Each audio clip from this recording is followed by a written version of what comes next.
મંગલાચરણથી શરૂ કરીએ. ઓમ નમો ભગવતે વાસુદેવાય. ઓમ નમો ભગવતે વાસુદેવાય. ઓમ નમો ભગવતે વાસુદેવાય.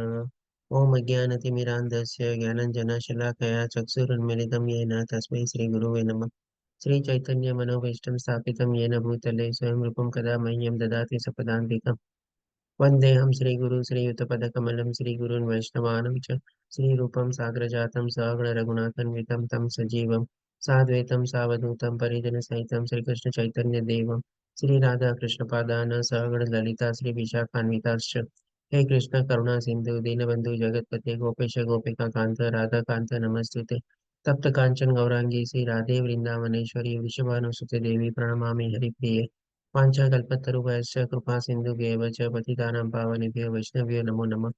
नमो विष्णुपादाय कृष्णपृष्ठाय भूतले श्रीमते भक्तिवेदान्त स्वामिनिति नामिने नमस्ते सरस्वती देवे गौरवाणी प्रचारिणे निर्विशेष शून्यवादी पाश्चात्य देशतारिणे जय श्री कृष्ण चैतन्य प्रभु नित्यानंद श्री अद्वैत गदाधर श्रीवासादि गौर भक्तवृंद हरे कृष्ण कृष्ण कृष्ण हरे हरे हरे राम राम राम हरे हरे.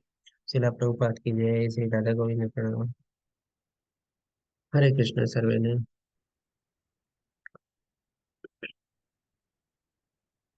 हरे कृष्ण श्री प्रभु जी. हरे कृष्ण संजय प्रभु जी. તો નમનીસા દાસ પ્રભુજી દ્વારા આયોજિત ઇસ્કોન મંગલુરુના જે પ્રમુખ છે આપણે અને એમના માર્ગદર્શન અને એના આયોજન હેઠળ જે આ ભગવદ્ ગીતાને સમજવાનો જે ઓનલાઈન અભ્યાસ છે આપણે એમાં જોડાઈ રહેલા છે. એક્સપ્રેસ લેવલ 2 માં આપણે આગળ વધી રહ્યા છે. રાધર આપણે કહી શકીએ કે આજે આપણે પૂર્ણાહુતિ તરફ આપણે આગળ વધી રહ્યા છે. કારણ કે ગઈકાલે આપણે 17મો અધ્યાય કમ્પ્લીટ કર્યો અને આજે આપણે છેલ્લો અધ્યાય શ્રીમદ ભગવદ્ ગીતાનો 18મો અધ્યાય આપણે શરૂ કરશું. હવે આપણે જોઈએ આગળ વધતા પહેલા કે આ 18મો અધ્યાય જે છે આપણે 11 વિભાગમાં વિભાજિત કરવામાં આવેલો છે. અધ્યાયનું નામ છે ઉપસાહ અથવા તો ત્યાગની પૂર્ણતા. આ અધ્યાયમાં ભગવાન આપણને કર્મ સંન્યાસ યોગ તરીકે પણ આપણે અધ્યાયનું નામ છે. આ અધ્યાયમાં કહી શકીએ કે ભગવાને અર્જુનના પ્રશ્નથી શરૂ થાય છે પણ એ અર્જુનના પ્રશ્નના જવાબના રૂપમાં ભગવાન અત્યાર સુધી જે આપણને બીજા અધ્યાયથી 17મા અધ્યાય સુધી જે જ્ઞાન આપ્યું ને એ પણ બધું સંપૂર્ણ રીતે આપણે સારાંશ તરીકે બધું આવરી લે છે અને થોડું ઘણું વધારાનું જ્ઞાન પણ આપણને આપે છે.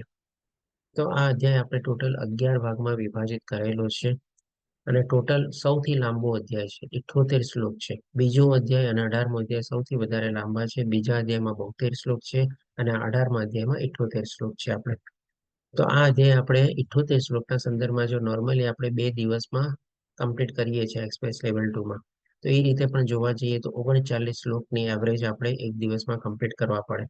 તો આ બધા શું કહો છો કે આપણી પાસે જો સમય હોય તો 2 દિવસની બદલે 3 દિવસમાં કમ્પ્લીટ કરવો છે કે પછી મને 34 દિવસથી સાંભળી રહ્યા છો તો બધા થાકી ગયા છો, કંટાળી ગયા છો, હવે જલ્દી પટાવવું છે? શું ના કહેશો? ના પ્રભુજી ચાલુ કરો. બે ત્રણ દિવસ કરો. 3 દિવસ કરીએ, 3 દિવસ પ્રભુ. 3 દિવસમાં 3 કરીએ. દિવસમાં તમારે કરી દો પ્રભુજી. હા 3 દિવસ કરીએ આપણે. ધન્યવાદ સૌને. તો કારણ હરે કે શું છે કૃષ્ણ. નોર્મલી જય માતાજી બોલો. હરે કૃષ્ણ પ્રભુજી, દંડવત પ્રણામ. દંડવત પ્રણામ માતાજી. કારણ કે ઓન એન એવરેજ લગભગ 26 શ્લોક જેવું આપશે. ઓલું શું આપણે જરાક ફટાફટ જવું પડશે કારણ કે એક દિવસમાં લગભગ 39 શ્લોક જેવા કવર કરવાના રહેશે જો 2 દિવસમાં કરશું તો. અને જો 3 દિવસમાં આપણે કરશું ને તો આપણે બહુ સરસ રીતે આપણે આગળ વધી શકશું. કારણ કે આજે જો માની લે આપણે 1 થી 18 શ્લોક લઈએ પછી 18 થી લઈને 48 શ્લોક આપણે આવતીકાલે લઈએ એટલે કે 30 શ્લોક આવતીકાલે લઈએ અને પરમ દિવસે પછી આપણે બાકીના છેલ્લા 30 શ્લોક લઈએ. તો એ રીતે આપણે આગળ વધશું તો બહુ સરસ રીતે આપણને કેને કે ભાઈ સારી રીતે આપણે સમજી શકશું ને બધું કરી શકશું. શું કહો છો પાછો બધાને સહમત થશો 3 અધ્યાય દિવસમાં? પણ બહુ અગત્યનો છે એટલે આપણે 3 દિવસ લઈએ એવો મારો અભિપ્રાય છે. ઓકે ચાલો બધા શું કહે છો? હેમલતા માતાજી, બીના માતાજી, મોહનસિંહ પ્રભુજી હા બધાને પ્રભુજી, ભલે 3 દિવસ થાય. હા પ્રભુજી 3 દિવસમાં પૂર્ણ કરો. 3 દિવસ ચાલુ રાખો. ઓકે ચાલો. ધેટ મીન્સ કે થાકી નથી ગયા, કંટાળી નથી ગયા મને સાંભળી. ઓકે હવે જોઈએ આપણે તો પહેલા શ્લોકમાં અર્જુનનો પ્રશ્ન આવે છે. અર્જુન પૂછે છે કે અર્જુને કહ્યું હે મહાબાહો, હું સંન્યાસ અથવા તો ત્યાગનો ઉપદેશ જાણવા ઈચ્છું છું. એટલે કે લોકો શું કામે બધું ત્યાગ કરે અથવા તો શું કામે સંન્યાસ ગ્રહણ કરે.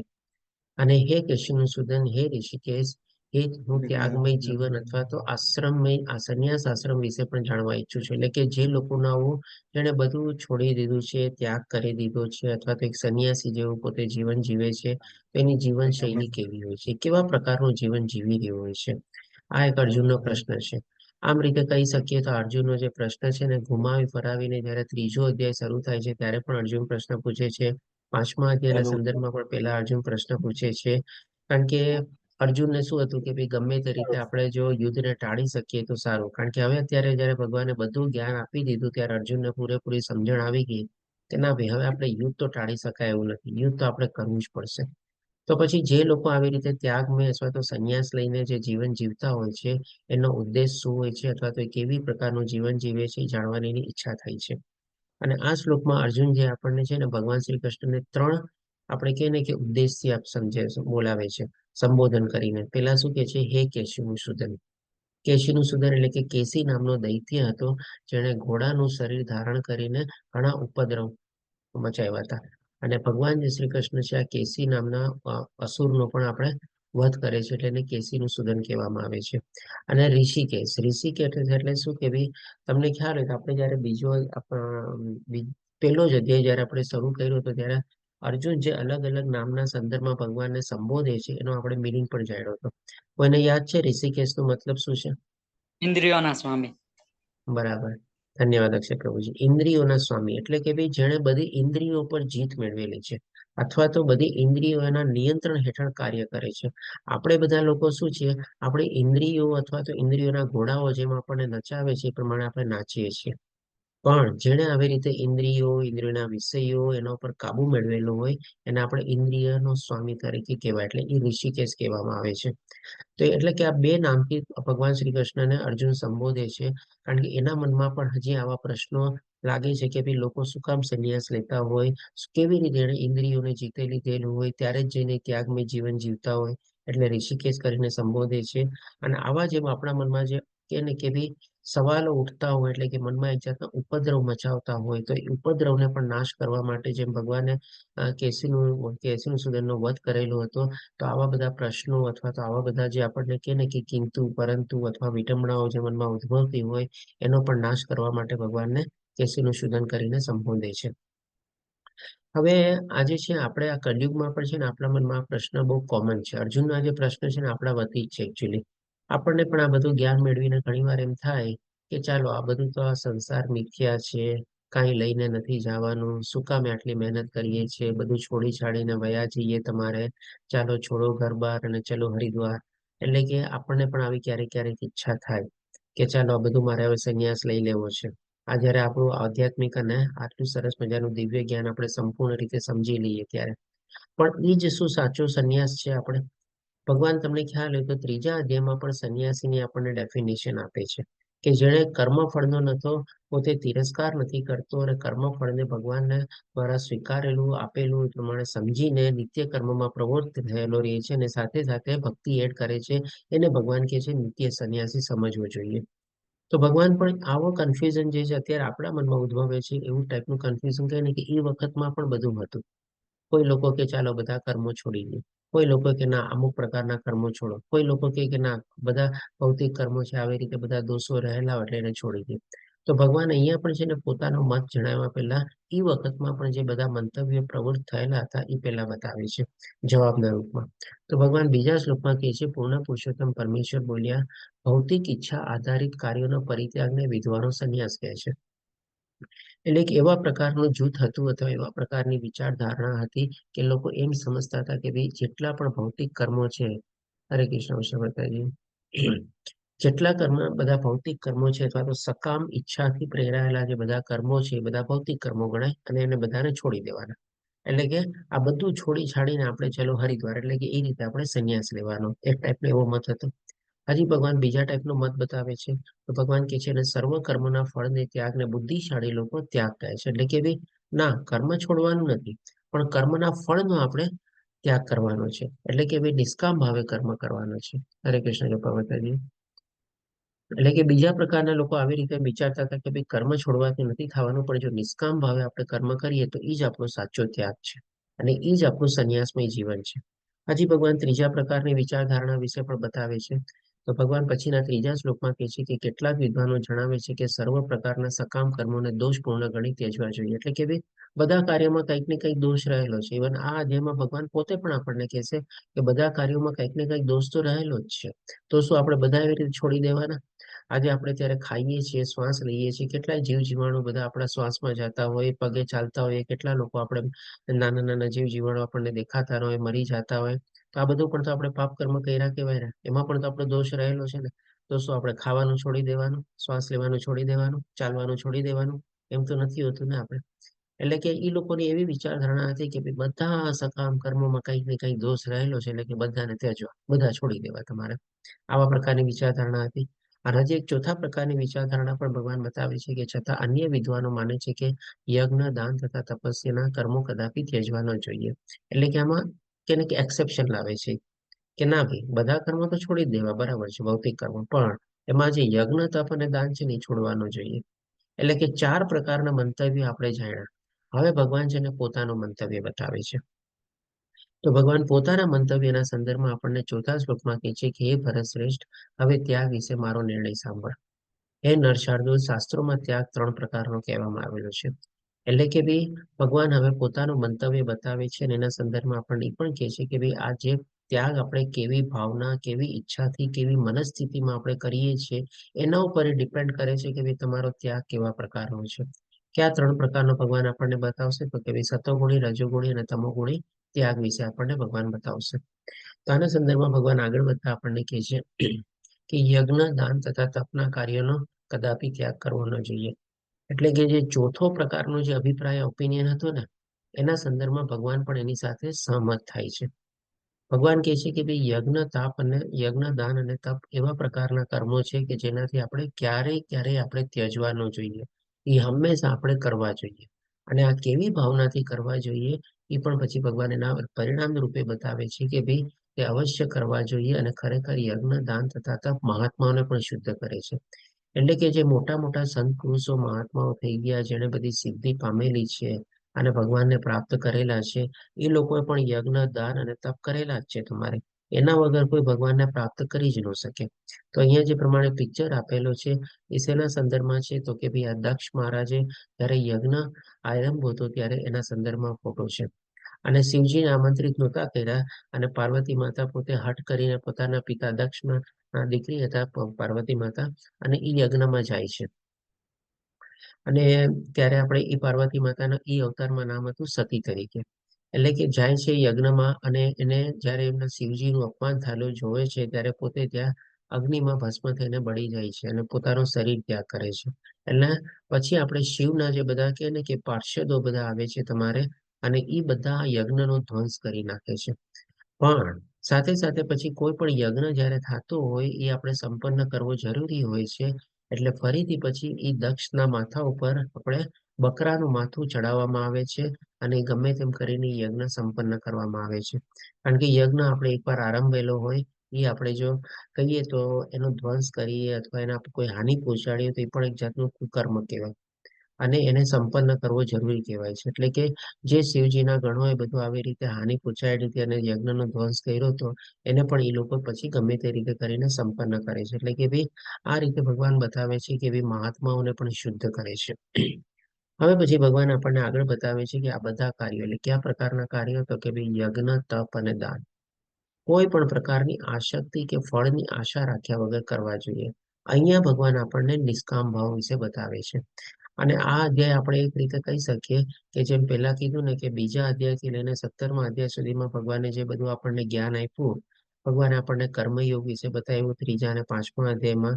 ભગવાને 7 થી 12મા અધ્યાયમાં આપણને કહી શકીએ ભક્તિ યોગ વિશે બતાવ્યું.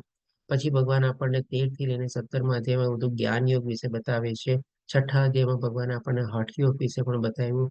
તો આ બધું છે ને ભગવાન આ અધ્યાયમાં શરૂઆત કરીને આપણને આરંભ સુધી બધા યોગનું આપણને સંપૂર્ણ રીતે ફરીથી આપણને સારાંશના રૂપમાં જ્ઞાન આપે છે.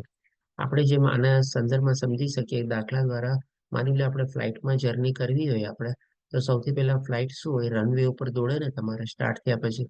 અને રનવે ઉપર સારી એવી સ્પીડ ગેઇન કરે પછી ત્યારે જઈને ટેક ઓફ કરે તમારે. અને ટેક ઓફ કર્યા પછી સારી એવી હાઈટ ગેઇન કરી લે, સ્પીડ બી ગેઇન કરી લે, ત્યારે કેવું આમ સ્થિર થઈ ગયું એવું આપણને લાગે. અંદરના બેઠેલા પેસેન્જરોને કાંઈ ખબર ન પડે કે અમે આટલા હજારો ફીટ ઉપર અત્યારે તેને કે ભાઈ વિમાનમાં ઉડી રહ્યા છે. ઉલટાની ઇન્ફેક્ટ બાકી બધી ત્યાં જે સુખ સગવડ હોય બધી માણતા હોય, ખાતા પીતા ને બધું કરતા હોય.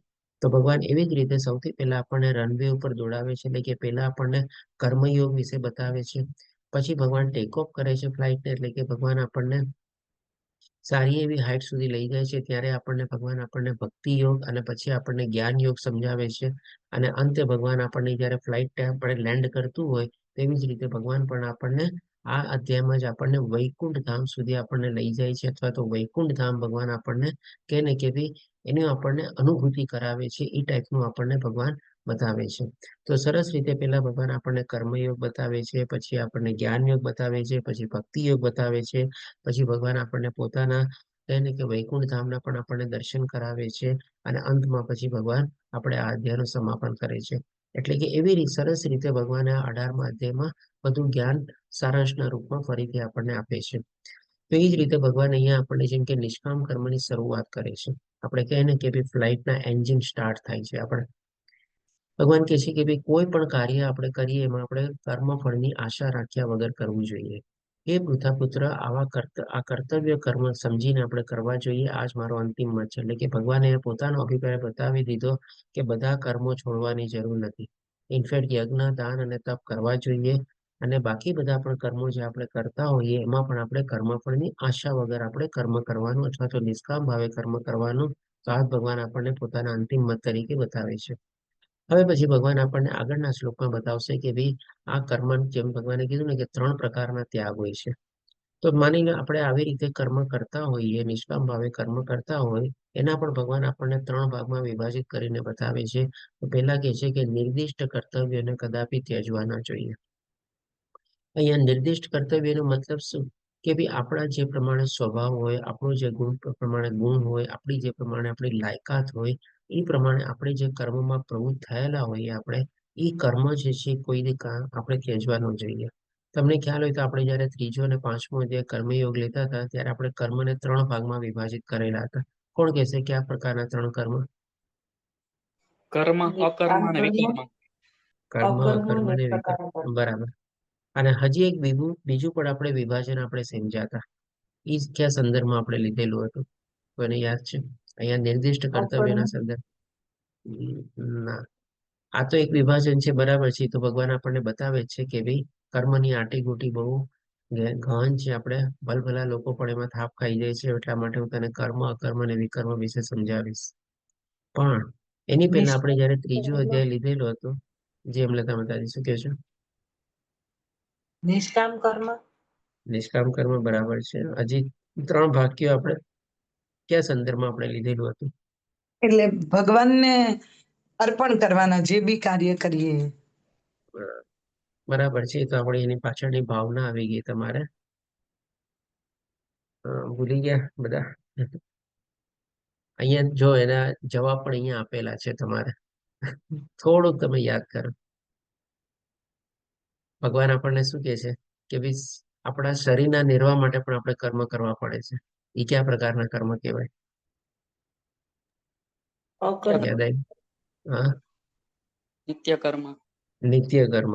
પછી બીજું નિયત કર્મ, નિયત કર્મ. અને પછી નિયત કર્મ. ત્રીજું, હા, અને પછી ત્રીજું નિષ્કામ. નિયત કર્મ પછી નિષ્કામ ભાવ આવી ગયો, બરાબર. પણ બીજું હજી શું છે તમારે? નિર્દિષ્ટ પ્રિચર્ય, વિષ્ણુ પ્રિચર્ય. વિષ્ણુ પ્રીત્યર્થ. ઓકે. થોડુંક હજી ભગવાનને ઓર ભોગ લગાવો. ભગવાનને ભોગ ભગવાનને ભોગ લગાવો. લગાવો પ્રભુજી. ઓકે. એનીવે ચાલો, તમે જે 2 કીધા ને એ તો આપણે 2 રીતે વિભાજન કરીને સમજાતા. બંનેનો મતલબ એક જ થાય છે અલ્ટિમેટલી જોવા જાવ ને તો. કર્મ, અકર્મ, વિકર્મ પણ એક થયું તમારે. અને બીજી આપણી સમજણ પ્રમાણે જેમ ભગવાને કીધું ને કે ભાઈ આપણા શરીરના નિર્વાહ માટે પણ કાર્ય કરવા જોઈએ, એ કીધું ને આપણે નિત્ય કર્મ કહેવાય.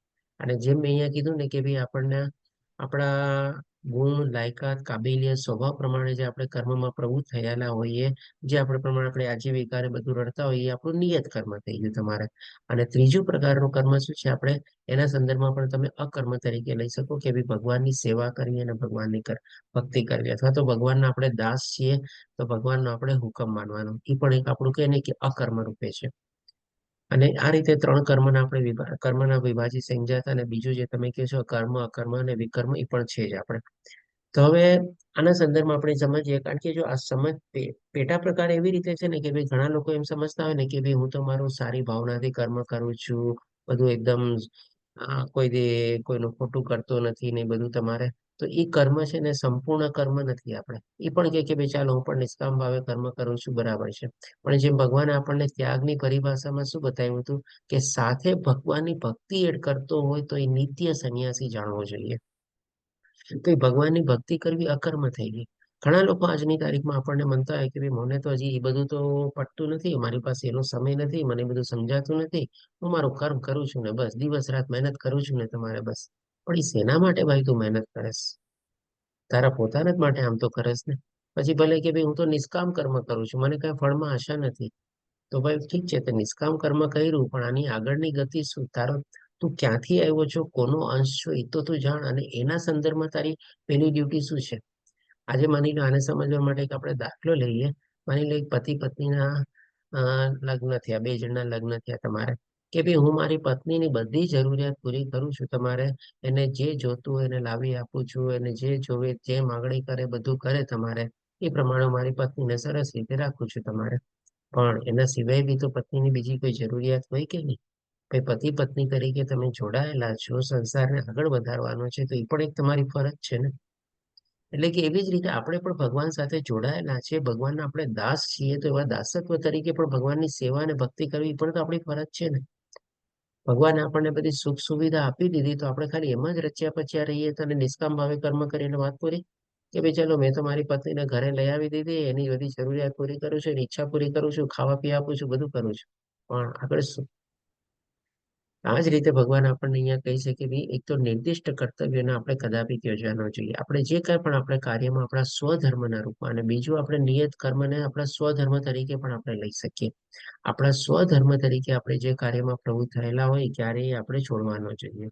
અને જો કોઈ મનુષ્ય મોહવશ પોતાના નિયત કર્તવ્યને ત્યજી દેશે તો આવા ત્યાગને તામસી કહેવામાં આવે છે. કોઈ કે ના ભાઈ હવે તો મને આ બધી લાઈફની બધી કે ને કે ભાઈ જે બધી તકલીફો છે, પ્રોબ્લેમ છે, બધું મને પડતું નથી, હું તો છોડું છું તમારે, મારાથી હવે થતું નથી, હું થાકી ગયો છું, હારી ગયો છું, કંટાળી ગયો છું, ચાલો આ બધું છોડો અને હું જાઉં છું ભગવાનને પ્રાપ્ત કરવા માટે, ભગવાનની ભક્તિ કરવા માટે. અને એની જે જવાબદારીઓ છે એને તમારે ભોગવે અને પૂરી ન કરી, એમાં પોતે પ્રવૃત્ત ન થાય, તો આવા ત્યાગને ભગવાન કહે છે તામસી ત્યાગ છે. આવો ત્યાગ કોઈ દી જરૂરી નથી. આપણે આ જ્ઞાન મેળવીને જો એવા પ્રકારનો ત્યાગ કરશું તો એ તો ભગવાને આપણને સરસ રીતે સમજાવ્યું કે ભાઈ આ તો ત્યાગ તામસી ત્યાગ કહેવાય છે. હજી ભગવાન આપણને રજોગુણી ત્યાગ વિશે બતાવે છે. તો ભગવાન કહે છે કે જે મનુષ્ય નિયત કર્મ, એટલે કે ફરીથી નિયત કર્મ એટલે કે ભાઈ આપણી ગુણ, લાયકાત, કાબિલિયત, સ્વભાવ પ્રમાણે જે બધા કર્મમાં આપણે પ્રવૃત્ત થયેલા હોય, આપણા સ્વધર્મ પ્રમાણે જે કર્મોમાં પ્રવૃત્ત થયેલા હોય, એ બધા નિયત કર્મોની પરિભાષામાં આવી ગયા. નિયત કર્મને કષ્ટપ્રદ સમજીને કે શારીરિક કલેશના ભયથી ત્યજી દે છે. આજે ઘણી વાર આપણને શું છે, જે કામમાં આપણે પ્રવૃત્ત થયેલા હોય, ઘણી બધી તકલીફ હોય, આપણને ઘણા બધા પ્રોબ્લેમ હોય. આજે આપણે જેમ કે ધંધો કરતા હોઈએ, નોકરી કરતા હોઈએ, કોઈ ગૃહિણી તરીકે ઘરમાં કામ કરતી હોય, ઓફિસમાં કામ કરતી હોય, કેટલી બધી એને તમારે ડ્યુટીઝ હોય, તમારે કેટલી બધી એની ઉપર જવાબદારી હોય. તમારે એને લાગે કે ભાઈ સવારથી સાંજ જાઉં છું, થાકી પાકી જાઉં છું, હવે નથી થતું, હવે છોડી દો તમારે. એટલે આવી તકલીફ સમજીને કે ભાઈ મારે તો આ જ વાસણ કુસણ બધું કરવાનું, તમારે ઘરમાં બધા લોકોની ફરજિયાત ડિમાન્ડ પૂરી કરવાની, આવી રીતે જો એને કષ્ટપ્રદ સમજીને છોડી દે, અથવા તો શરીરના કલેશના ભયથી કે ભાઈ ચાલો હવે થતું નથી, હવે કંટાળી ગયો, હવે છોડી દે બધું તમારે, તો આવા ભયથી જો ત્યજી દે છે તો તેને ભગવાન કહે છે કે તેને માટે કહેવાય છે કે તે આ ત્યાગ રજોગુણમાં કર્યું છે. કારણ કે એને શું છે, એને શરીરનું સુખ જોવે છે ને, મનની શાંતિ જોવે છે, એટલા માટે હવે આ બધા કામથી કંટાળી ગયો છે. અને એવા કંટાળીને જો એ લોકો છોડી દે તમારે, તો ભગવાન કહે છે કે ભાઈ રજોગુણ મેળે ત્યાગ કર્યો છે. જ્યાં સુધી આપણું શરીર ચાલતું હોય, જ્યાં સુધી ભગવાને આપણને તાકાત આપી હોય, આપણે આ બધા નિયત કર્મો કરવા જરૂરી છે. આપણે તમે કહેશો કે ભાઈ ક્યાં હદ સુધી આપણે પૈસા કમાવા જ ભેગા કરવાનું? માની લો ભગવાનનું દીધેલું તમારી પાસે બધું જ છે, તમે પૈસા કમાવા તમને ઇન્ટરેસ્ટ નથી, તેમ છતાં પણ તમને શરીર આપેલું છે, તો આ શરીરને તમે જે પ્રવૃત્તિમાં એટલે કે ભગવાન માટેની પ્રવૃત્તિઓમાં તમે વાપરો અથવા તમે કાર્ય કરો. પણ તમે કહો ના ભાઈ હવે તો મારે આરામ કરવો છે, ગાડલા ઉપર સવારના પરમાં મોડું ઉઠવું છે, આરામથી તમારે ટીવી જોવું છે, બધું કરવું છે તમારે, મારે બહુ ઘણું કામ કરી લીધું, હવે થાકી ગયું, આખી જિંદગી શું મારે આજ કરવાનું તમારે? એવી પ્રકારનું જો આપણે બધું છોડી દઈએ તમારે, તો એ ભગવાન કહે છે કે ભાઈ રજોગુણમાં આપણે ત્યાગ કર્યો છે. અને આમ કરવાથી ભગવાન કહે છે ત્યાગનું ઉચ્ચ ફળ કદાપી મળતું નથી. ઉચ્ચ ફળ એટલે કેવું ફળ? તો કે ભાઈ આ શરીર દ્વારા આપણે આત્માનું કલ્યાણ કરવાનું છે ને. હવે તમે કે ભાઈ થાકી પાકી ગયો છે, આટલા વર્ષો મેં કામ કર્યું, હવે રિટાયરમેન્ટ થઈ ગયું છે, હવે રિટાયરમેન્ટ થોડું મોજ મજા કરું ને, માણો ને, મારી જે બાકી બધી ઈચ્છા રહેલી હતી ને એ બધી પૂરી કરું તમારે. તો ભાઈ તમે જયારે પેલા રિટાયર નહોતા ને જયારે કમાતા હતા ત્યારે પણ તો તમે પૈસા કમાવા માટે જ તમે કમાવ્યા, અને હવે કમાવી લીધા પછી તમને લાગે છે કે મારી પાસે બધું આવી ગયું છે, તો રિટાયર પછી પણ તમે એ સમય એમાં ઉપયોગ કરવા માંગો છો. તો પહેલાનો રજોગુણ અને અત્યારના રજોગુણમાં ફરક શું થયો તમારે? કોઈ ફરક ન થયો ને. પહેલા તમે તમારા શરીર સુખ અને ઇન્દ્રિય તૃપ્તિ માટે તમે મહેનત કરી, ભેગું કર્યું, અને હવે પછી પાછા તમારી ઈચ્છા પૂર્તિ માટે શરીર સુખ અને ઇન્દ્રિય તૃપ્તિ માટે તમે પ્રવૃત્ત થાવ છો. તો બંને તો રજોગુણ જ થયું ને તમારે. અને જે ઉચ્ચ ફળ એટલે કે મનુષ્ય જીવનનો જેના માટે સાર્થક આપણે ઉપયોગ કરવાનો છે, એ તો કર્યું જ નહીં. એટલે જ ભગવાન કહે છે કે ભાઈ ઉચ્ચ ફળ કદાપી મળતું નથી તમારે. ફળ મળ્યું, મહેનત કરી, ભગવાને પૈસો આપ્યો, બધું આપ્યું, સુખ આપ્યું, સુવિધા આપી, બધું આપ્યું. હવે રિટાયર થયા પછી પણ ભગવાન તમને માની લો, ભગવાન તમારી બધી પણ ઈચ્છા પૂરી કરે, પણ જેના માટે બી તમને મનુષ્ય જીવન મેળવ્યો છે એ તો આપણે કર્યું નહીં ને તમારે, તો ક્યાંથી ઉચ્ચ ફળ થયું?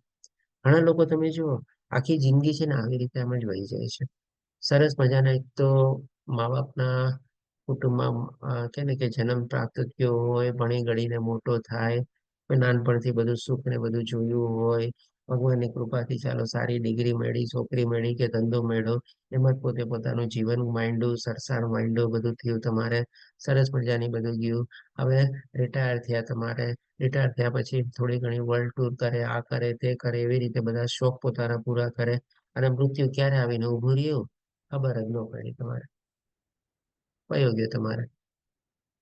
તો ભાઈ આ બધું અલ્ટિમેટલી એની લાઈફનો ઉદ્દેશ શું થયો તમારે? કોઈ જાતનો કોઈ મતલબ જ નહીં ને. મનુષ્ય જીવનની આખી જિંદગી તમારે બેકાર ગઈ, તમારે વ્યર્થ ગઈ તમારે. એટલે કે ઉચ્ચ ફળ કદાપી મળતું નથી એમ ભગવાન કહે છે. હવે પછી ભગવાન આપણને કહે છે 9મા શ્લોકમાં, હે અર્જુન, મનુષ્ય જ્યારે નિયત કર્મને કર્તવ્ય સમજીને કે ભાઈ હવે તો મારે આ કર્મ કરવાના જ છે, માની લો હવે આવા રિટાયરમેન્ટ થઈ ગયા, અત્યાર સુધી મેં મારું નિયત કર્તવ્ય કર્મ, બધી જવાબદારીઓ પૂરી કરી, પણ હવે મને આજે સમય મળ્યો છે, હવે આ સમયને મારે ક્યાં ઉપયોગ કરવો? માની લે એટલે કે એનામાં પોતાનામાં જે લાયકાત, કાબેલિયત અથવા તો ભગવાને દીધેલો જેવો સ્વભાવ ને બધું જે છે, ત્યારે એ શું કરે છે? પોતે ભગવાન તરફ ઢાળે તમારે, એને જ તમારે એ પ્રવૃત્તિઓને તમારે, ભલે પૈસા ન કમાય કે કાંઈ મતલબ નથી તમારે, પણ એને સારી રીતે ભગવાન કહે છે ને કે સમસ્ત ભૌતિક સંગ તથા ફળની આસક્તિનો સર્વથા ત્યાગ કરે છે. એટલે કે આવે વખતે માની લ્યો એને પોતાની ભૌતિક દુનિયાના છોડી દીધા બધા કર્મો તમારે, એટલે કે ભાઈ ચાલો ઓફિસ છોડી દીધી, એ જગ્યા છોડી દીધી, પરિવાર સાથે થોડો ઘણો પોતે અળગો થઈ ગયો, એકાંતવાસમાં તમારે ત્યાં રહેવા આવ્યો તમારે, અને કોઈ જીતમાં હવે કાંઈ કે આશા નથી, આસક્તિ નથી. ભગવાને દીધેલું માની લો બધું છે, સારું છે, બરાબર છે તમારે, પણ હવે એની પાસે હજી શરીર ચાલે છે, એની પાસે લાયકાત છે, કાબેલિયત છે, ભગવાને દીધેલી એવી કોઈ બધી એની પાસે સુવિધા છે, ત્યારે હવે ક્યાં કરે છે? બધી ચીજનો ઉપયોગ જે છે, જો માની લો ભગવાન તરફ વાળી દે તમારે, તો ભગવાન કહે છે ત્યારે તેનો ત્યાગ સાત્વિક કહેવાય છે. એટલે કે ભાઈ આપણી અત્યારે આપણી સાથે લોકો અત્યારે જેટલા ઘણા છે, ઘણા લોકો પાસે આવી બધી લાઈફસ્ટાઈલ ઉપલબ્ધ હશે તમારે.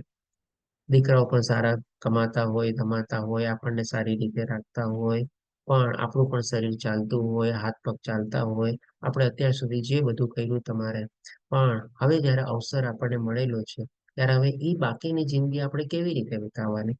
આજે જેમ કે અહીંયા ફોટામાં આપેલું છે પ્રભુપાદજી. પ્રભુપાદજી અને એમના ગુરુનો આદેશ હતો કે ભાઈ તું આ બધી આપણે જે ભગવદ્ ગીતાનું જ્ઞાન છે દેશ વિદેશોમાં જઈને પ્રચાર કર. ભારત દેશમાં લગભગ 32 વર્ષ સુધી એમણે પ્રચાર કર્યો તમારે, પ્રસાર કર્યો, પણ જેટલી જે માત્રામાં એણે કષ્ટ વેઠાવ્યું અને જે માત્રામાં મહેનત કરી એટલી માત્રામાં એને સફળતા ન મળી. અને 69 વર્ષની ઉંમરમાં જયારે એક કહે ને કે ભાઈ કાર્ગો શિપમાં બેસીને અમેરિકા જાય છે, શેના માટે? શું જરૂર હતી તમારે બોલો? હાથ પગ ચાલતા હતા, બધું ચાલતું હતું, વૃંદાવનમાં બેઠા બેઠા પોતે ત્યાં પણ ભગવાનની ભક્તિ કરી શકતા હતા ને. પણ ના, એને શું કર્યું તમારે? આ પણ એક છે ને કે ભાઈ પોતે એક એડવેન્ચર કર્યું તમારે, પોતાના ગુરુના આદેશની આજ્ઞા લે, પોતાને સર આંઠો ઉપર ચડાવીને એનું પાલન કરવા માટે પોતે ગયા. એમાં પણ એમને 2 એટેક આવ્યા, તેમ છતાં પણ ત્યાં જઈને પોતે કેને કે સરસ રીતે છેલ્લા 12 વર્ષોમાં કેને કે 14 વાર તો આખી દુનિયાની પરિભ્રમણ કર્યું તમારે, દેશ દુનિયામાં ગયા અને બધી જગ્યાએ આપણે સરસ રીતે આપણે કૃષ્ણ ભગવાનનો અમૃતનો પ્રચાર કર્યો. કેટલા સરસ રીતેના છેલ્લા 12 વર્ષો એમણે વાપર્યા તમારે પોતાના શરીરના.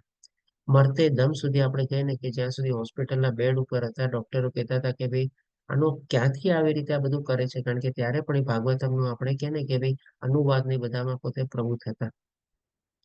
ડોક્ટરનો આપણે કહે ને કે સરપ્રાઈઝ થાય છે કે ભાઈ એમના નથી બધા અંગો ચાલતા, તેમ છતાં પણ કેવી રીતે આમનું આ બધું પોતે કાર્યમાં પ્રવૃત્ત થઈ શકે છે. એટલે કે ક્યારેય એને પોતાનું કર્મ છોડ્યું નહીં, નિયત કર્મ. ભગવાન એને જે લાયકાત આપેલી હતી, ભગવાન એને જે શક્તિ આપેલી હતી, ભગવાન એને જે જ્ઞાન આપ્યું હતું, એનો જ બધા આપણે અત્યારે લાભ લઈ રહ્યા છે. એમણે તો ન વિચાર્યું કે હવે આ ઉંમર થઈ ગઈ, મારે શું જવાની જરૂર છે અમેરિકા, આવે વૃંદાવનમાં બેઠો છું, ચાલ અહીંયા પણ તમારે ભગવાનની ભક્તિ થાય જ છે ને.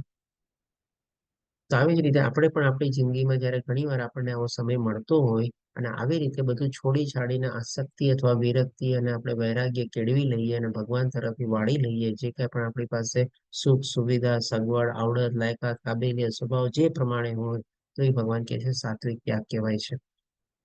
તો આ રીતે ભગવાને આપણને ત્યાગના સંદર્ભમાં સાત્વિક ત્યાગ, રાસિક ત્યાગ અને તામસિક ત્યાગ આપણને બતાવ્યું. હવે આપણે સમજી શકીએ છીએ કે આપણે લાઈફના કયા સ્ટેજમાં છે અને કેવી આપણે આવી રીતે ત્યાગ ભાવના આપણે કેળવી શકીએ છીએ. હવે ભગવાન આપણને 10મા શ્લોકમાં બતાવે છે કે સત્વગુણમાં સ્થિત બુદ્ધિમાન ત્યાગી કે અશુભ કર્મ પ્રતિ ગુણા કરતો નથી કે શુભ કાર્યમાં લિપ્ત થતો નથી. હવે આપણા લાઈફમાં શું છે, ઘણી વાર માની આવી સ્થિતિઓ પણ સર્જાતી હોય છે તમારે. સત્વગુણમાં તો આપણે સ્થિત છીએ, ભગવાને દીધેલી આપણી સારું માનવું સરળ બી ચાલે છે, બુદ્ધિ પણ આપણને આપેલી છે, આવડત પણ આપેલી છે, લાયકાત છે, કાબિલિયત છે, બધું છે આપણને. તો આવો જે ત્યાગી હોય છે તમારે, તો અહીંયા જે ભગવાન આપણને સ્પેશિયલી શું સમજાવવા માંગે છે કે ભાઈ અશુભ કર્મ પ્રતિ ગુણા કરતો નથી કે શુભ કાર્યમાં લિપ્ત થતો નથી. આજની તારીખમાં પણ આવા માણસો એવા હોય છે કે ભાઈ આપણે એવી લાઈફસ્ટાઈલ જીવેલી હોઈએ તમારે, અને માની લો કોઈ આપણને આવું કામ કરવાનું કે નીચલું કામ, જેને આપણે ગણીએ છીએ નીચું કામ તમારે, હાલાકી કોઈ કર્મ ઊંચું કે નીચું હોતું નથી આપણે, પણ એની ભાવના પ્રમાણે એ કે ભાઈ ચાલો આ કામ તો મને ગમે નહીં. જેમ એ માની લો ફોટામાં આપેલો છે વાસણ માંજો. હવે આપણે આપણા ઘરમાં કોઈ એવી કહે ને કે ભાઈ પાણીનો પ્યાલો પણ ઉપાડીને મૂક્યો ન હોય, ઘરમાં ઝાડુ પોતું કરવાની તો વાત દૂર રહી તમારે, આ બધા આવા કાર્ય આપણે કર્યા ન હોય, કોઈ દી આપણે આપણું વોશરૂમ કે સાફ ન કર્યું હોય તમારે, બધી આપણને સર્વિસીસ બધી મળેલી હોય તમારે. પણ હવે જયારે જેમ કીધું આપણે બધી હવે સતો જ્ઞાન એટલે ત્યાગ કરી દીધો, આપણે એક એકાંતવાસમાં ગયા, ભગવાનના કોઈ તીર્થ સ્થળમાં આપણે જ્યાં એકલા રહીએ છીએ, માની લો મંદિર પાસે આપણે મંદિરમાં ગયા અને મંદિરમાં આપણને સેવા કરવાનું કે ચાલો તમારે પહેલા ટોયલેટ સાફ કરવાનું છે, આ વાસણ માંજવાના છે, આ બધું કામ તમારે કરવાનું છે, મંદિરની થોડી સાફ સફાઈ કરવાની છે. હવે બધું મને છોડી દીધું છે, બધું છે, પણ હવે ત્યાં કે ના ના ભાઈ, આ કામ તો મેં મારી જિંદગીમાં કર્યું નથી, હું કેવી રીતે કરું તમારે. પણ હવે માની લો એ ત્યાં જઈને મંદિરમાં એને લાગે કે તમે એક કામ કરો, મને તમે ખુરશી ઉપર બેઠા બેઠા કોઈ પ્રવચન આપતું હશે ને એવું સરસ રીતે સાંભળીશ તમારે, એમાં મને ઇન્ટરેસ્ટ છે તમારે. એટલે કે ભાઈ એને શુભ કાર્ય લાગે છે અથવા તો એને ગમે છે, તો ડેફિનેટલી જો જેમ અહીંયા ભગવાન આપણને બતાવે છે કે ભાઈ આવા અશુભ કર્મ પ્રતિ પોતે ગુણા કરતો નથી. તો સાચો ત્યાગ એ નથી, તમારે સતો ગુણમાં પણ તમે ત્યાગ કરેલો હોય અને સતો ગુણમાં રહેલા તેવા છતાં પણ તમારી સામે આવી કોઈ ભગવાનના માટે કર્મ કરવાની કોઈ પ્રવૃત્તિ અથવા તો કોઈ કર્મ તમને આવે, તમારે એનો સ્વીકાર કરવો જોઈએ. તો ભગવાન કહે છે કે તે કર્મ બાબત કોઈ સંદેહ ધરાવતો નથી. એટલે કોઈ કર્મ ઊંચું નીચું ગણતો નથી, કોઈ કર્મ સારું ખરાબ ગણતો નથી, કોઈ કર્મ શુભ અથવા અશુભ ગણતો નથી, અથવા તો કોઈ કર્મને પોતે સમજતો નથી કે ભાઈ આ હું કરી શકું કે આ ન કરી શકું. માની લો હવે એને કોઈ દી વાસણ ન માંજ્યા હોય અને એને નથી આવડતા વાસણ માંજતા, અને એને કહેવામાં આવ્યું કે ચાલો તમારે આ મંદિરમાં જઈને સેવા આપવાની છે, તો એને શું કરવું જોઈએ? કામ સેવા એથી સ્વીકારવી તો જોઈએ, પણ સાથે સાથે એને કેવું જોઈએ કે ભાઈ જો મને આવડતું નથી, તમે મને થોડું ઘણું શીખવાડો, મદદ કરો, એકવાર કયો કંઈક કરીને તમારે, તો પછી એમાં આપણે પ્રવૃત્ત થઈએ તમારે. પણ એને અસ્વીકાર ક્યારેય નહીં કરવાનો. એને સ્વીકારી લેવાનું આપણે. તો ભગવાન કહે છે કે ભાઈ કોઈ કર્મ વિશે આપણને કોઈ જાતનો સંદેહ ધરાવતા નથી આપણે. આના સંદર્ભમાં તમને દાખલો આપું કે અમારે અહીંયા છે ને ઇસ્કોન ટેમ્પલ છે અને એ દર રવિવારે ખુલે તમારે, તો આપણે જઈએ તમારે. હવે રેગ્યુલર જાતા થઈએ એટલે આપણને કંઈક ને કંઈક સેવા ને બધું આપણે સમય હોય તો આપણે કરીએ તમારે. તો શરૂઆત ક્યાંથી થતી તમારે કે ભાઈ આપણે બધું પ્રસાદ પ્રસાદ બધું લઈ લઈએ, પછી આ મંદિરની સાફ સફાઈ કરવાની હોય. તો હવે હું થોડો ઘણો તમારે એમાં ઇન્વોલ્વ થતો, તમારે સાફ સફાઈ કરતો તમારે. પછી હવે મને પણ કોઈ દી કિચનમાં કઈ આવડે નહીં તમારે. મેં આજ સુધી કોઈ દી કઈ ને કે પેલા મને કેનેડામાં એવા પેલા કે ને પાણી ગરમ કરતા નહોતું આવડતું તમારે, તમે સમજી શકો છો. એટલે પણ અહીંયા આવીને પછી બધું શીખી ગયા આપણે તમારે. તો હવે શું છે, કિચન હજી પણ એટલું બધું નથી આવડતું તમારે. તેમ છતાં પણ જયારે આસ્તે આસ્તે બીજી બધી સેવા લીધી, કિચનમાં જઈએ ત્યારે મને કહે કે ચાલો તમે અત્યારે આપણે જે પ્રસાદ હતો ત્યારે પૂરી વણવાની હતી તમારે. હવે મેં હાથમાં કોઈ દી વેલણ નથી લીધું, પાટલાને બરાબર મેં એના ઉપર કઈ કામ નથી કર્યું, લોટને કોઈ દી બાંધ્યો નથી કે લોટના ગોંદા કોઈ દી વણ્યા નથી, કઈ ખબર આવડે નહીં. મેં કીધું ભાઈ જો હું વણી તો શકીશ તમારે, પણ મને છે ને આવડતું નથી. મને તમે દેખાડો કેવી રીતે વેલણને પકડવાનું, કેવી રીતે વણવાનું એ બધું તમારે. તો આસ્તે આસ્તે એમ કહે ને કે ભાઈ અલગ અલગ બધી પ્રકારની સેવામાં આપણે પ્રવૃત્ત થઈ શકીએ.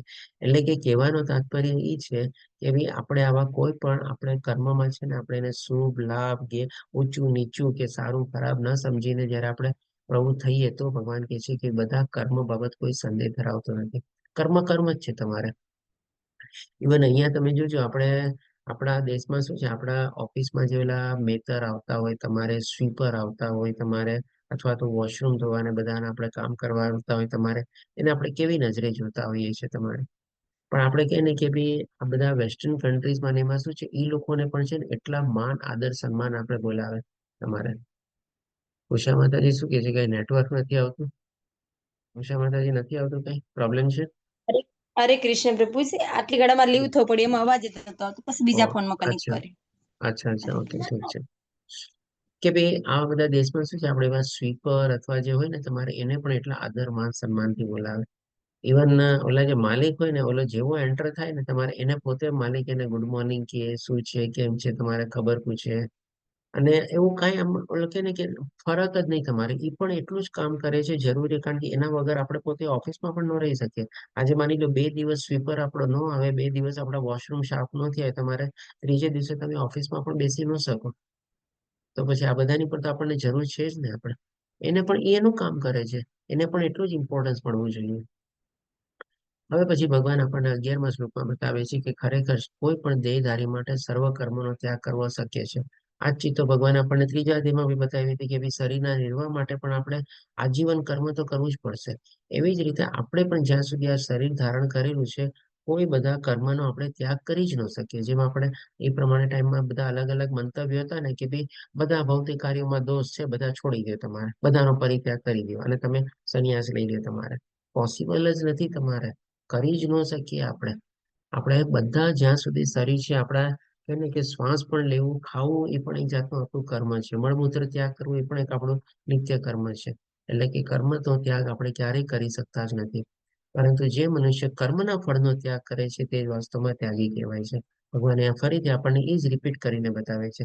જેમ સ્ટાર્ટિંગમાં કીધું ને, ભગવાન આપણને આ અધ્યાયમાં બધું જ્ઞાન ઘણું ખરું સારાંશના રૂપમાં પણ આપણને રિપીટ કરીને કહે છે. અત્યારે ભગવાન આપણને કર્મયોગ ઉપર બતાવે છે, એટલે કે અત્યારે આપણું ફ્લાઇટ રનવે ઉપર દોડી રહ્યું છે આપણે.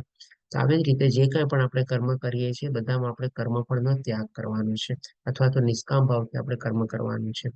પછી ભગવાન આપણને 12મા શ્લોકમાં કહે છે કે જે ત્યાગી નથી તેને માટે અનિષ્ટ અથવા તો અનિશ્ચિત અથવા તો અનિષ્ટ તથા મિશ્રિત એમ 3 પ્રકારના કર્મફળ મૃત્યુ પછી મળે છે. આપણે જો હવે ત્યાગ નથી કર્યો એટલે કે સકામ કર્મમાં આપણે પ્રવૃત્ત થઈ ગયા. તો સકામ કર્મમાં જે પ્રમાણે કર્મમાં આપણે પ્રવૃત્ત થયાની 3 ગતિ થાય છે. અહીંયા ભગવાન આપણને આપણું ભવિષ્ય બતાવે છે. કોઈ પણ આપણે માની લો ઈચ્છાની પ્રાપ્તિ કરીને સકામ કર્મની થઈને આપણે કોઈ કર્મમાં પ્રવૃત્ત થયા, ભાઈ મારે આ ચીજ મેળવવી છે. તો હવે જો આપણને મેળવવામાં આપણે સફળ થયા તો ભગવાન શું કહે છે, ઈચ્છિત અથવા તો ઈષ્ટ ફળ એને મળી ગયું. હા ચાલો, સરસ મજાનું ફ્લેટ લેવો તો, ગાડી લેવી હતી, બંગલો લેવો તો, આ પ્રમાણે મારી નોકરી મેળવવી હતી, આટલું મારું ટાર્ગેટ હતું, આટલા પૈસા ભેગા કરી લીધા, બધું થઈ ગયું તમારે, તો ઈચ્છિત થઈ ગયું. અને ભગવાન બીજું પ્રકારનું કહે છે કે અનિશ્ચિત. બધા લોકો તો પોતાના ટાર્ગેટમાં સફળ નથી થતા, બધા લોકોને પોતાની ઈચ્છા પ્રમાણે તો ફળ મળતું નથી તમારે.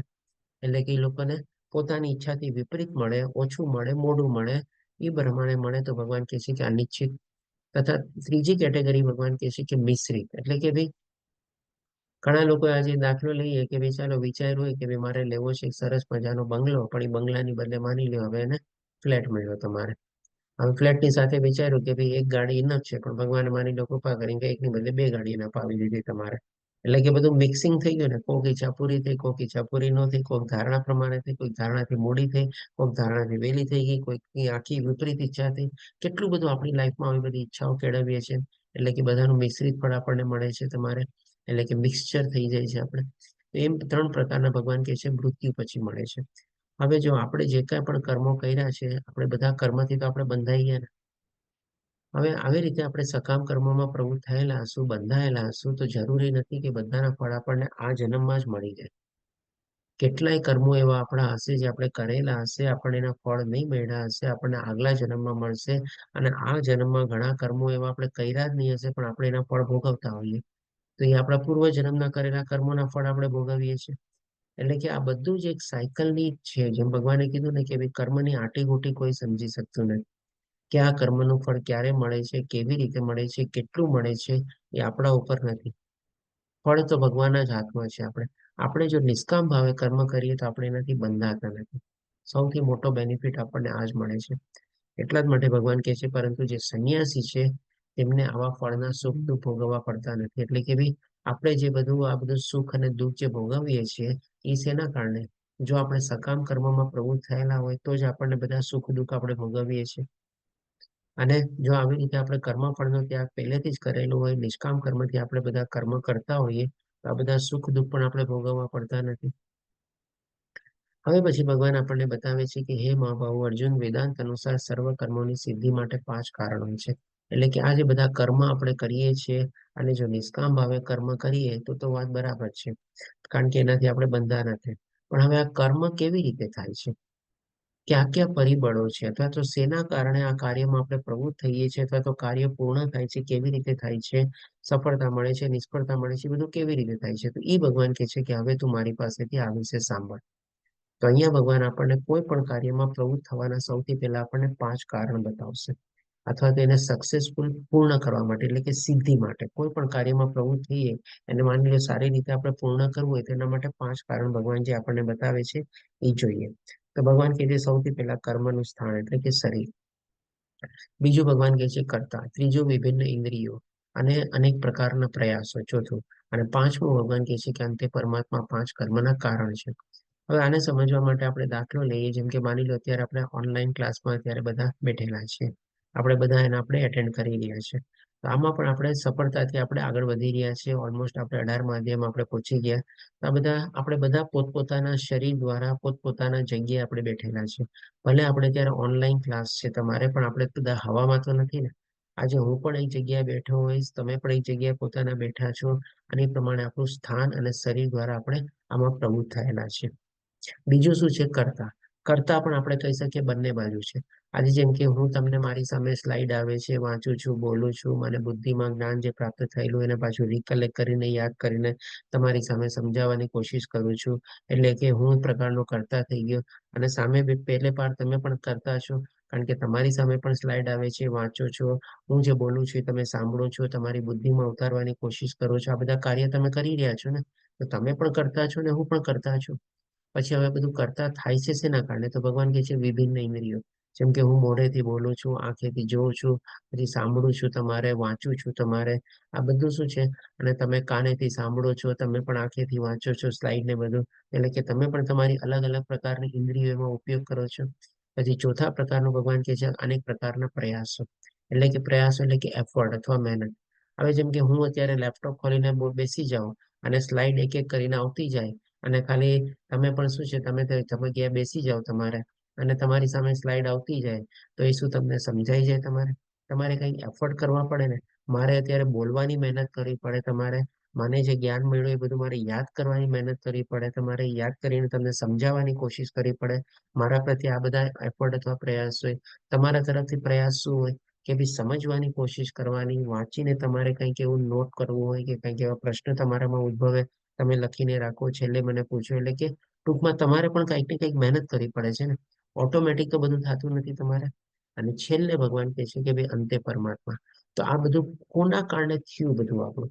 આજે આટલી સરસ રીતે આપણે આગળ વધી રહ્યા છે, આ બધી પરમાત્માની આપણને મંજૂરી મેળવી, અનુમતિ મેળવી. તમને ફરીથી યાદ કરો 13મો અધ્યાય, ભગવાન શું કહે છે? હું સાક્ષી અને અનુમતિ તરીકે રહેલો છું.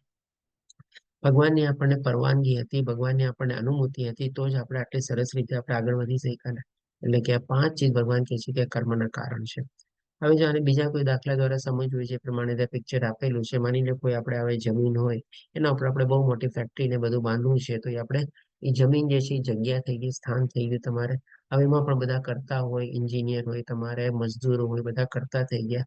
એ લોકો પણ બધાની અલગ અલગ ઇન્દ્રિયો વાપરતા હોય. એન્જિનિયર, આર્કિટેક્ટ પોતાની બુદ્ધિને બધું વાપરતા હોય, નકશાને બધું બનાવતા હોય તમારે. અને મજૂર લોકો તમારે મહેનતનું બધું કામ કરતા હોય, સિમેન્ટ, બાલુ, ઈંટોનું બધાનું તમારે એ રીતે પ્રયોજન કરતા હોય. અને અનેક પ્રકારના પ્રયાસો, એટલે કે બધાને કંઈક ને કંઈક મહેનત કરવી જ પડે તમારે. અને અંતે જે ભગવાન કહે છે કે પરમાત્મા, એટલે કે પરમાત્મા સાક્ષી અને મંજૂરી તરીકે અનુમતિ આપે છે, ત્યારે જ જેને આવું કોઈ કાર્ય સંપન્ન થાય છે. જ્યાં સુધી જો પરમાત્માની આપણને અનુમતિ ન હોય, આજે આપણે જોઈએ છીએ કે ઘણા મોટા મોટા પ્રોજેક્ટ શરૂ થાય છે, અધ વચ્ચે અટકી જાય છે, અને પછી અધૂરા જ રહે છે. તમારે કોઈ દી પૂરા થતા જ નથી. તમારે ભગવાનની મંજૂરી નથી, તમારે ન થયા. તમારે આપણે પણ બધા કાર્ય કરીએ છીએ, ઘણી બધી મહેનત કરીએ છીએ, નથી મળતી સફળતા, નિષ્ફળતા મળે છે. ઘણા કાર્ય આપણે કંઈ કર્યા, ઓછી મહેનતે આપણને ઘણી બધી મોટી સફળતા મળી જાય છે. આ બધું ભગવાનની મરજીથી જ થયું ને. આપણે પરમાત્મા હોય તો જ આપણે આ બધું સંપૂર્ણ કરી શકીએ. એટલે કે 5 કારણો બતાવ્યા. હજી ભગવાન આપણને હવે 15મા શ્લોકમાં બતાવે છે કે મનુષ્ય પોતાના શરીર, વાણી તથા મનથી જે કંઈ ઉચિત કે અનુચિત કર્મ કરે છે, તે આ 5 કારણોના પરિણામે થાય છે. હવે આના સંદર્ભમાં જો અહીંયા એકવાર મારા ખ્યાલથી આપણને પ્રદીપ પ્રભુજી કે કોઈકે આપણને પ્રશ્ન પૂછ્યો હતો કે ઘણા લોકો ખોટા કામ કરતા હોય, માની લો એવા અનુચિત કાર્યમાં પ્રવૃત્ત થયેલા હોય, માની લો કોઈ ટેરોરિસ્ટ છે, કોઈ ચોર ડાકુ છે કે કંઈ કરે છે, તમારે એનું કામ જ એ છે તમારે બધું તમારે. તો એમનો પ્રશ્ન હતો કે શું એમાં પણ પરમાત્માનો સાથ હોય છે? ત્યારે આપણે જવાબના રૂપમાં શું લીધેલું હતું કે ભાઈ હા, પરમાત્માની અનુમતિ હોય છે તો જ એમાં કાર્યમાં પોતે આગળ વધી શકે છે, અથવા તો એમાં એને જોઈતી સફળતા, ભલે એ સફળતા ખરાબ રીતે છે તમારે. અહીંયા ભગવાન આપણને સ્પષ્ટ રીતે કહે છે કે ભાઈ માની લો ઉચિત કે અનુચિત જે કંઈ પણ કર્મ કરે છે, તે આ 5 કારણોના પરિણામે જ હોય છે. અને આના સંદર્ભમાં હજી એકવાર મારી ખ્યાલથી એક માતાજીનો પણ આપણને પ્રશ્ન હતો કે ભાઈ મારા બેન અથવા મારા નણંદ કે મારા ભાભી કોઈ એવા કોઈ કાર્યમાં પ્રવૃત્ત થયેલા હોય જે આપણને ગમતું ન હોય, અથવા તો અનુચિત હોય, ખોટું હોય તમારે. તો એના સંદર્ભમાં પણ આપણે એ લીધેલું હતું ને કે ભાઈ અનુચિત કે અનુચિત આપણે ડિસાઈડ કરવા વાળા નથી. એને ઈચ્છા લાગે છે એ પ્રમાણે આગળ વધે છે, એમાં પણ એને ભગવાનની પરમિશન હશે એટલા માટે પોતે આગળ વધી રહ્યા છે. તો આ રીતે આપણે સમજી શકીએ છીએ કે ભાઈ કોઈ પણ કાર્ય કમ્પ્લીટ કરવા માટે જ્યાં સુધી પરમાત્માની અનુમતિ ન મળે ત્યાં સુધી કોઈ કાર્યમાં આપણે સંપન્ન અથવા તો એને સિદ્ધ અથવા તો સંપૂર્ણ કરી શકતા જ નથી. સુરેશ પ્રભુજી એટેન્ડન્સ લિંક મૂકી દીધી છે, બધાને વિનંતી એટેન્ડન્સ ભરી દે. હવે પછી ભગવાન આપણને 16મા શ્લોકમાં કહે છે કે માટે જે મનુષ્ય 5 કારણનો વિચાર કર્યા વિના માત્ર પોતાને જ એકમાત્ર કરતા માને છે. આ આપણે કહી કે બહુ કોમન હેબિટ છે. આપણને ઘણી બધી મહેનત કરીએ, આપણે સફળતા પ્રાપ્ત કરીએ ત્યારે આપણે શું કહીએ છીએ? હા, મારે કારણે કે હું નહોતો થાત જ નહીં. તને ખબર મેં એના માટે દિવસ રાત એક કરી દીધા હતા. ખબર નથી તને મેં કેટલી મહેનત કરેલી છે, તમારે કેટલું આમ કરેલું, કેટલું તેમ કરેલું બધું. એટલે કે પોતાની જાતને કરતા માની લે છે. તેમની સંદેહ બુદ્ધિમાં નથી. ભગવાન શું કહે છે કે ભાઈ આ બુદ્ધિ નથી, ઉલટાનું મૂરખ છે તમારે. બુદ્ધિમાન નથી એનો મતલબ એ છે ને મૂરખ છે તમારે. અને વસ્તુને યથાર્થ રીતે જોઈ શકતો નથી, કારણ કે પોતાને કરતા માની બેઠેલો છે કે બધું મારા કારણે થયું. અરે ભાઈ આપણામાં જે સામર્થ્ય છે એ પણ તો ભગવાન દ્વારા જ આવેલું છે. અને જો ભગવાનની આપણને અનુમતિ ન હોત, ભગવાનની મંજૂરી ન હોત, આપણે એમાં કઈ સફળતા પ્રાપ્ત કરી શકવાના હતા, ગમે તેટલી મહેનત કરી લઈએ. આના સંદર્ભમાં તમને ખ્યાલ હોય તો આપણે અર્જુનનો પણ એકવાર એક્ઝામ્પલ લીધેલો હતો. અર્જુન આટલો મોટો યોદ્ધા હતો, આટલી મોટી સિદ્ધિ હતી, આટલી મોટી એની પાસે આવડત હતી, બધું હતું તમારે. પણ જયારે ભગવાને પોતાની લીલા સમેટી લીધી, ત્યારે આપણે અર્જુન કે ને કે નાના ચોર લૂંટારોની સામે પણ એના પોતાની વિદ્યા અથવા એને કામે નથી લડી શકતો, એ લોકોને પરાસ્ત નથી કરી શકતો. કારણ કે ભગવાને બધું લીલા હતી, લીલા ટોપાઈ ગઈ, જેના પર્પઝ માટે આપેલું હતું બધું કાર્ય પૂર્ણ થઈ ગયું આપણે. એટલે કે ભગવાનની ઈચ્છા વગર આપણે કોઈ કાર્ય સંપૂર્ણ નથી કરી શકતા. આપણે ખોટી રીતે આપણે પોતાની જાતને કરતા માનીએ છીએ. હવે પછી 17મા શ્લોકમાં ભગવાન કહે છે કે જે મનુષ્ય મિથ્યા અહંકારથી પ્રેરાયેલો નથી. મિથ્યા અહંકાર શેનો? તો કે ભાઈ હું નથી કરતા, હું નથી ભોગતા, કે નથી હું કોઈ ચીજનો સ્વામી. નથી આપણે કોઈ ચીજના સ્વામી, બધી ચીજના સ્વામી ભગવાન છે. હું કોઈ ચીજનો કરતા નથી. ભગવાન મને નિમિત્ત બનાવ્યો છે, એ પ્રમાણે હું કાર્ય કરું છું અને કોઈ ચીજનો હું ભોગતા નથી, કારણ કે હું માલિક જ નથી, તો પછી મને ભોગવવાનો અધિકાર જ નથી. આ તો ભગવાનની જ છે તમારી બધી ચીજ, અને ભગવાન જ એના ભોગતા છે.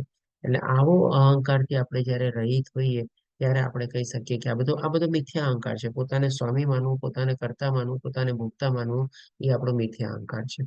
એટલે કે એ મિથ્યા અહંકારથી પ્રેરાયેલો નથી. એટલે કે આ સંપૂર્ણ રીતે પોતે અહંકારથી રહિત છે. જેની બુદ્ધિ બદ્ધ થયેલી નથી. બુદ્ધિ બદ્ધ થવાનો મતલબ શું? કે ભાઈ આપણી જે બુદ્ધિ જે છે એ આપણે શું વિચારીએ છીએ કે ભાઈ મારી બુદ્ધિ છે, અથવા તો એ બુદ્ધિ બદ્ધ શેનાથી થયેલી હોય છે કે ભાઈ માની લો સત્વગુણ, રજોગુણ અથવા તમોગુણથી બુદ્ધિ બદ્ધ થયેલી હોય છે આપણે. પણ આપણે સમજીએ કે ભાઈ આપણી જે બુદ્ધિ જે છે તો ભગવાનની દેન છે આપણે, અને ભગવાનના કાર્ય માટે આપણે વાપરવી છે. તો એ બુદ્ધિ જે આપણે વાપરીએ છીએ એક રીતે કહી શકીએ કે ત્રિગુણી માયાથી પરે થઈ જાય છે. એટલે કે પછી બદ્ધ રહેતી નથી, કારણ કે આપણે પોતાની જાતને ભગવાનને સમર્પિત કરી દીધા છે કે ભાઈ ભગવાન, હું તમારે શરણાગત છું, બસ જે તારી ઈચ્છા હોય એ પ્રમાણે હું રહીશ તમારે. અને તે આ જગતમાં મનુષ્યને હણતો હોવા છતાં હણતો નથી. આ ભગવાન અર્જુનને શું કામે કે છે? કારણ કે અર્જુન ત્યારે યુદ્ધ ભૂમિ ઉપર હતો.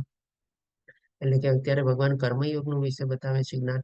એટલા ભગવાન કહે છે કે જો તું તારું સ્વધર્મ નિભાવતા નિભાવતા લોકોને માને તું હણીશ તમારે, તો પણ તું હણાવા બરાબર નહીં ગણાય. એમ નહીં ગણાય કે તે કોઈને માર્યા છે તારે.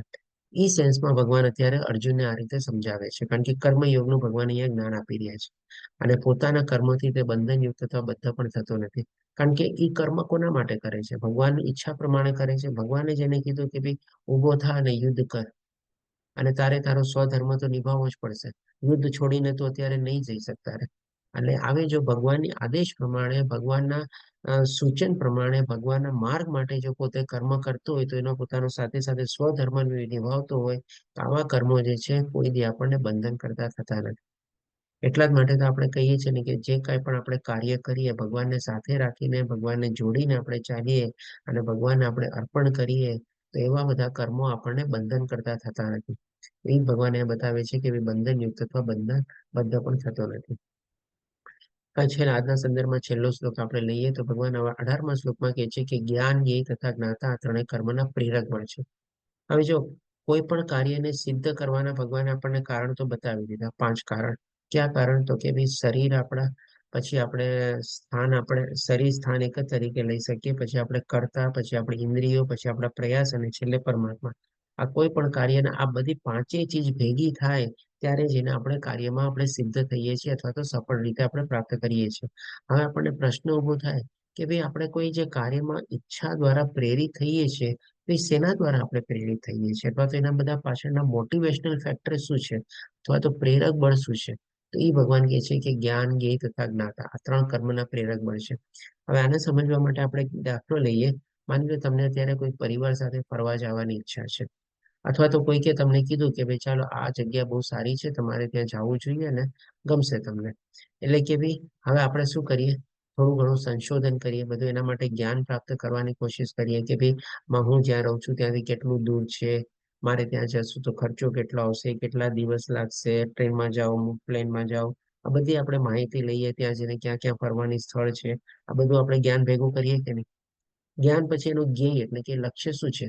તો કે ભાઈ એ જગ્યાને મારે એન્જોય કરવી છે, તો એ જગ્યાને માણવી છે, એ જગ્યાને મારે જોવી છે. એ આપણું ધ્યેય થઈ ગયો તમારે. અને જ્ઞાતા કોણ? તો કે ભાઈ જે કર્તા તરીકે આ બધું જ્ઞાન એકઠું કરે છે, અને જે કર્તા તરીકે એ જગ્યાને માણવાની પોતાની ઈચ્છા ધરાવે છે, એ જ્ઞાતા બી થઈ ગયો તમારે. તો આ ભગવાન કહે છે કે આ 3 કર્મના પ્રેરક બળ છે. કોઈ પણ કાર્યમાં પ્રવૃત્ત થતા પહેલા આપણે જો હંમેશા કંઈક ને કંઈક એની ઇન્ફોર્મેશન ને બધું આપણે જ્ઞાન ને બધું આપણે ગેધર કરીએ, ડિટેલ માહિતી લઈએ, પછી જ આપણે એમાં આગળ વધીએ. પછી ભગવાન કહે છે કે ભાઈ ઇન્દ્રિયો, કર્મ તથા કર્તા આ 3 કર્મના સંગઠક છે. હવે માની લો પ્રેરિત તો થવું છે, પણ હવે એના માટે પણ આપણે શેની જરૂર પડશે? એટલે કે રો મટીરિયલ શું શું જોશે આપણને? તો કે ભાઈ ઇન્દ્રિયો. હવે જેમ કે આપણી ઇન્દ્રિયો દ્વારા આપણે શું કરીએ? વિડીયો રેકોર્ડિંગ મોકલવા વિનંતી. હેમલતા માતાજી કેવું કહેશે કે રેકોર્ડિંગ મોકલે છે? ચાલો જોઈ લેશું છેલ્લે. તો આપણી જે ઇન્દ્રિયો છે, તમારે આ ઇન્દ્રિયો દ્વારા જ આપણે બધું જ્ઞાન એકઠું કરીએ કે નહીં, બધી માહિતી લઈએ ને. આજે જેમ કે આપણે માની લો થોડુંક નેટ ઉપર સર્ફ કરીએ, આપણી ઇન્દ્રિયો દ્વારા આપણે બધી જાણકારી મેળવીએ, કોઈને આપણે પૂછીએ તમારે કે ભાઈ શું છે, કોઈક જગ્યાથી આપણે કંઈક વાંચીએ તમારે, એટલે કે આપણી બધી અલગ અલગ ઇન્દ્રિયો આપણે દ્વારા આપણે બધું જ્ઞાન ને બધું આપણે એકઠું ભેગું કરવાની પ્રયાસ કરીએ. પછી કર્મ કરીએ, અને કર્મ એમાં શું આવે તો કે ભાઈ ચાલો હવે નક્કી થઈ ગયું છે આપણે આ જગ્યાએ જવું છે, ચાલો હવે રેલ ટિકિટ આપણે બુક કરાવી છે, તો ફ્લાઇટ ટિકિટ બુક કરાવી છે, તો એ આપણે જઈને ત્યાં પેલા બુક કરાવવી પડશે ને. અથવા તો માની લો હવે બધા ઓનલાઈન બુક કરતા હોય તો ઓનલાઈન પણ એને એ પ્લેટફોર્મ ઉપર જઈને લોગિન કરીને એને તમારે કર્મ તો કરવું જ પડશે ને, એના પૈસા ચૂકવવા પડશે, એ પ્રમાણેનું કર્મ થઈ ગયું. હોટલ બુકિંગ કરાવવું પડશે, એની સાઈટમાં જઈને બધું કરવું પડશે, તો એનું કર્મ થઈ ગયું. પછી તથા કરતા આ બધું કરે કોણ? તો કે ભાઈ જેણે જ્ઞાન મેળવ્યું તમારે, અથવા તો જે જ્ઞાતા છે જ આ બધું કરે તમારે. ઓકે, સુરેશ પ્રભુજી કઈ કહે છે તમારે? એટલે કે આના સંદર્ભમાં આપણે સમજી શકીએ કે ભાઈ જ્ઞાતા અને કર્તા મોરલેસ કદાચ એક હોઈ શકે તમારે, ઘણી વાર અલગ બી હોય. આજે જેમ કે માની લો ઘરના ફેમિલી હેડ તરીકે એને બધી આવી રીતે માહિતી બધું મેળવી લીધું, પછી એને શું કર્યું, બધાને સોંપણી આપી દીધી કે ભાઈ જા બેટા તું જઈને તું ટિકિટ બુક કરાવી આવ. વાઈફને એને કીધું કે તું એક કામ કર, આટલું ભાતું ને બધું રેડી કરી દે. બીજા છોકરાને કીધું તું કાલથી પેકિંગ કરવાનું રેડી કરી દે. તે પ્રમાણે કરતા થોડા અલગ થયા, અથવા તો બધું પોતે મળીને પણ કરી શકે. એટલે કે જ્ઞાતા અને કર્તા એક બી હોઈ શકે, અલગ બી હોઈ શકે આપણે. તો આ રીતે ભગવાન આપણને બતાવે છે કે કોઈ પણ કાર્ય સંપન્ન કરવા માટે 5 કારણ ઉપરાંત આપણે જે ફિઝિકલી જે બધી મહેનત કરીએ છીએ, અથવા તો એની પાછળનું પ્રેરક બળ શું છે એ પણ ભગવાન બતાવે છે. અને કેવા કેવા બધા આપણા રો મટીરિયલને ભેગા કરીને કાર્ય સંપન્ન કરવા માટે આગળ વધીએ છીએ એ પણ આપણને બતાવે છે. તો આ રીતે આપણે અહીંયા જે 18મા શ્લોક સુધી કમ્પ્લીટ રાખીએ, અને બાકીના 30 શ્લોક આપણે કાલે લેશું. એના પછીના બીજા 30 શ્લોક આપણે પરમ દિવસે લેશું. વાંચા કલ્પતરુભ્યશ્ચ કૃપા સિંધુભ્યેવ ચ પતિતાનાં પાવનેભ્યો વૈષ્ણવભ્યો નમો નમઃ. હરે કૃષ્ણ કૃષ્ણ કૃષ્ણ હરે હરે, હરે રામ રામ રામ હરે હરે. શીલ પ્રભુપાદ કી જય. શ્રી રાધા ગોવિંદ પ્રણામ. હરે કૃષ્ણ સર્વેને. કોઈને કોઈ પ્રશ્ન હોય તો લઈ શકીએ છીએ. પ્રભુજી કાલે થોડું વહેલું ચાલુ કરી શકે?